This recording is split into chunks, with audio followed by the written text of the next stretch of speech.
स्वागत है साथियों। आइए देखते हैं आज इस क्लास में आदर्शवादी विचारधारा के विषय में आदर्शवाद क्या होता है। तो इसके विषय में जो ध्यान देना है यूपी हायर और जीडीसी के पाठ्यक्रम में है कि आदर्शवाद के लिए अंग्रेजी में प्रयुक्त शब्द कौन सा है, आइडियलिज्म है। तो ध्यान रखेंगे आदर्शवाद का जो अंग्रेजी पर्याय है आइडियलिज्म है। आदर्शवाद कोई आंदोलन नहीं बल्कि एक विचारधारा है, यानी आदर्शवाद नाम की कोई आंदोलन कोई नहीं हुआ कभी। ये एक विचारधारा के रूप में निरंतर समाज में, चिंतन में, दर्शन में एक व्याप्त एक विचारधारा है। इसका प्रभाव सौंदर्य शास्त्र और साहित्य शास्त्र पर भी पड़ा। तो आदर्शवादी जो सौंदर्य शास्त्र और साहित्य शास्त्री वाली विचारधारा है वो दिखाई पड़ती है हिंदी साहित्य से लेकर विश्व भर के तमाम साहित्य में। इसके दो अर्थ प्रचलन हैं, यानी आदर्शवाद जो है वो दो अर्थों में प्रयोग किया जाता है। एक तो आइडिया के रूप में जिसे प्रत्यय कहा गया है या विचार कहा गया है, एक थॉट के रूप में। तो जब कभी भी प्रत्ययवादी विचारधारा की बात हो तो आपको समझना है कि ये आदर्शवादी विचारधारा की बात हो रही है।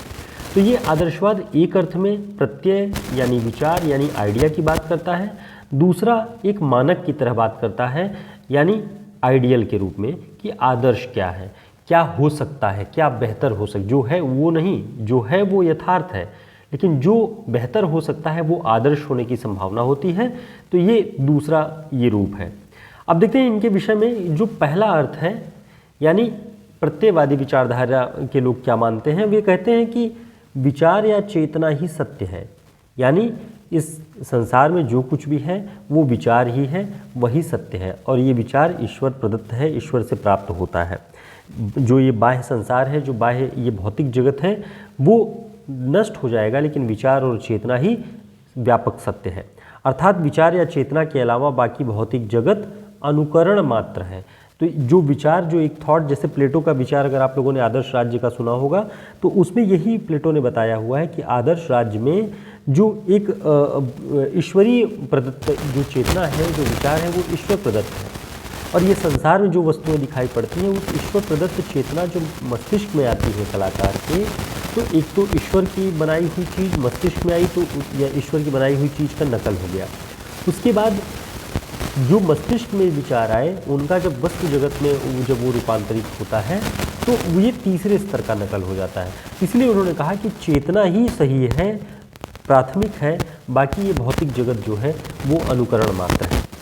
प्लेटो का जो आदर्श राज्य का विचार है इसी अर्थ से जुड़ता है।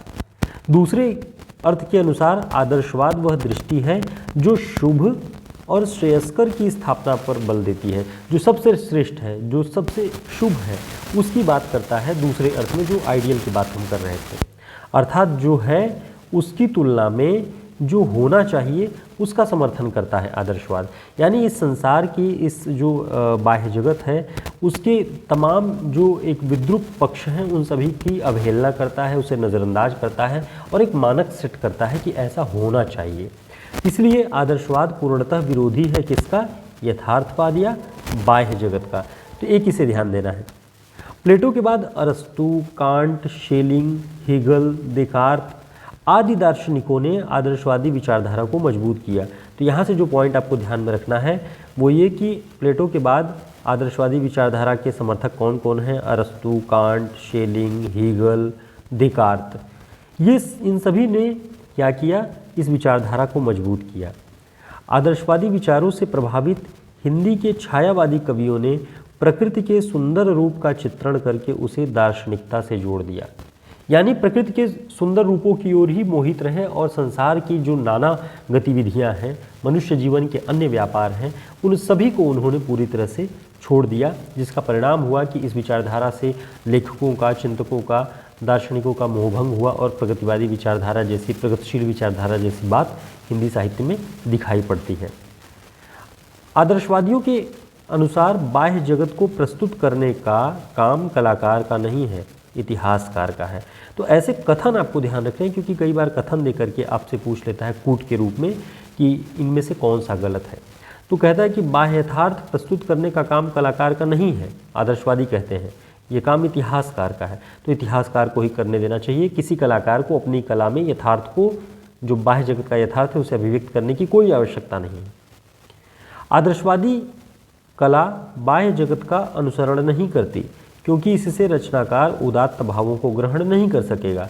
अब देखिए, आदर्शवादी कला जो होती है वो कहती है कि बाह्य जगत का जो अनुसरण है वो नहीं करना है, हमें बाह्य जगत को पूरी तरह से छोड़ देना है, क्योंकि बाह्य जगत में बहुत सारी विद्रूपताएँ, बहुत सारी कुरूपताएँ हैं, नग्न चित्र हैं जो समाज को के तमाम जो रूप है उसको उघाड़ते हैं। तो ऐसी चीज़ों को अगर कोई कलाकार अपनी कला में प्रकट करेगा तो वो उदात्तता नहीं होगी, श्रेष्ठता का भाव नहीं होगा।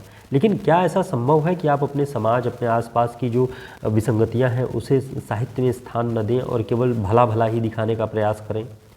इसीलिए आदर्शवादी विचारधारा के विरोध में यथार्थवादी विचारधारा का उद्भव होता है। उसे भी हम पढ़ेंगे क्योंकि वो पाठ्यक्रम में शामिल है यूपी असिस्टेंट प्रोफेसर भर्ती परीक्षाओं।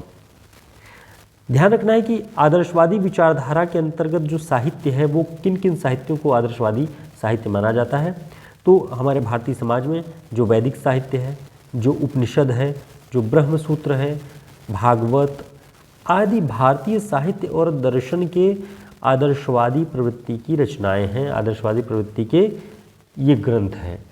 तो इस तरह से आप देखेंगे कि समाज में भी, जनमानस में भी आदर्शवाद की भावना इतनी विकसित है, ये विचार इतना मजबूत रहा है कि शुभ और श्रेयस्कर, सत्यम शिवम सुंदरम देखने की ही जो एक भाव है उसने यथार्थ जगत से बहुतों का जो रुचि है उसे मोड़ा और पूरी तरह से यथार्थ को झुठलाया कि यथार्थ ये जो है ये साहित्य और कला का विषय नहीं है।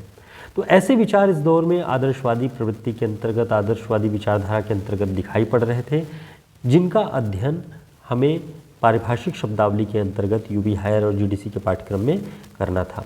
तो हमने अब तक मार्क्सवाद पे बातचीत की, अस्तित्ववाद पे बातचीत की, उत्तराधुनिकता पे बातचीत की है।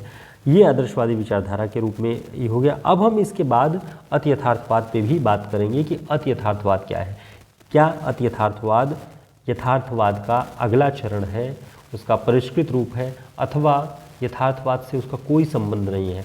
तो इस तरह के कुछ प्रश्न हैं जिनके संदर्भ में अति यथार्थवाद को हम देखने का प्रयास करेंगे कि यथार्थवाद नाम जरूर जुड़ा है लेकिन वो यथार्थवाद है नहीं।